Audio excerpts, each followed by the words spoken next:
ivyo tuma abantu bagira ama divorce no munsi ni vyinshi cyane. Uno munsi umukobwa cyangwa umuhungu agira mariage yarasanganya abagenzi benshi basohoka bagira iki donc ukora ico wishakira wenyene ugacugira mariage ugacushaka kuguma muri vya bindi nyene. Yes.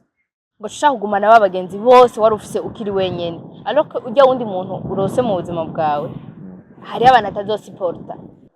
None n'abantu numva bavuga ati jewe nta mariage nzofungiza nayo nshaka dyo Bajye abantu batahura wewe je ndabatahura gute ndabatahura kubera ko umwe wese mu buzima afise impamvu afise ukuntu wategura kubaho kuko ariyo nkavuga ati jewe nta mariage nzofungize kubera ko peut-être abona ama échec abantu bamwe babigiramo.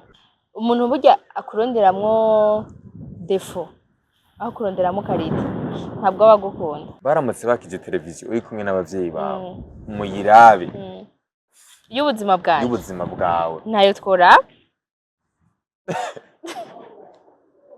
haro party ubona ati party bayiravye baca baraba guhera kuva bancukije donc mama ande kuyakavuga ati rero turasigara ngaha ndagarutse canke genda kw'ishure oya ho ntitwoyiraba oya